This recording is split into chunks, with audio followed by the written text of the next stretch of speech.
All right, here we go. Earlier today, Donald Trump called on Congress to lift caps on military spending and increase the defense budget in an address critical of Hillary Clinton and the Obama administration. We will build an active army of around 540,000.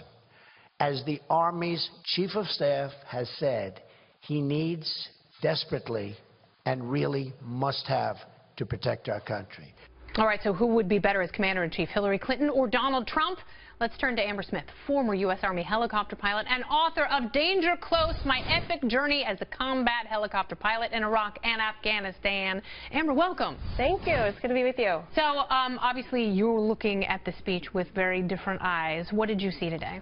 I saw a definite step in the right direction. I saw someone who cares deeply about the military and sort of rebuilding the military that's been slashed over the past 8 years and wants to bring it back up to that level that is great for our national security, but also great for our military, who has to be on the operational side of some of these political decisions that get made.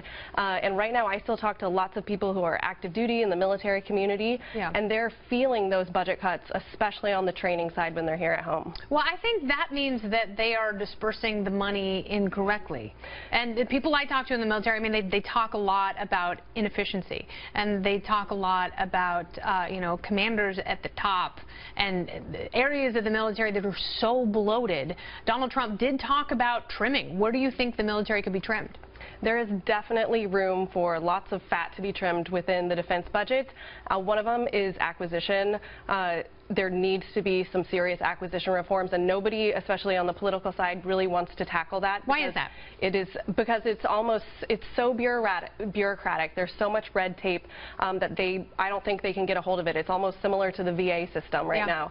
And that goes into sort of the government defense contracting as well, and that's a fine line as well. So, but that acquisition reform and then civilian personnel reform at the Pentagon as well. Those are two places where they could seriously cut back. Yeah, absolutely. I mean, there are also programs like the F-35, which suck up billions of dollars. And, you know, what do we see for that? And, you know, there's no reason that people who are deployed, people on active duty, should be feeling those cuts, and their family members should have to send them Kevlar when they're stationed overseas. Exactly, and that's part of it. With acquisition reform, we need to make sure that we're getting equipment that the military need to fight the wars. And so, you know, I've worked with some of the procurement and acquisition side on a division level, and sometimes the military is getting equipment that they don't want. So they know what they need. I've heard that as well, combat. and I've heard, you know, and Donald Trump talks about the $320 billion that's spent on 256 expired laws in this country, and there is duplication, there is overlap. There are people who say that Hillary Clinton and Donald Trump really not that different when it comes to defense spending. They're not going to cut entitlements, they're going to increase military spending. Do you see a differentiation there between them? Well, I think that if we're going to talk about defense reform, then we have to talk about entitlement reform in different areas as well. It's not going to help if we go after one and not the other. I think that there's definitely room for both. Yeah, and there's definitely room for your story. An incredible book, Your Journey into Iraq and Afghanistan. You come from a military family. Your sisters also serve. Your dad, your grandfather. What an exciting journey. Danger Close. That's Amber's book, so pick it up today. Thanks so much for being here. Thank you.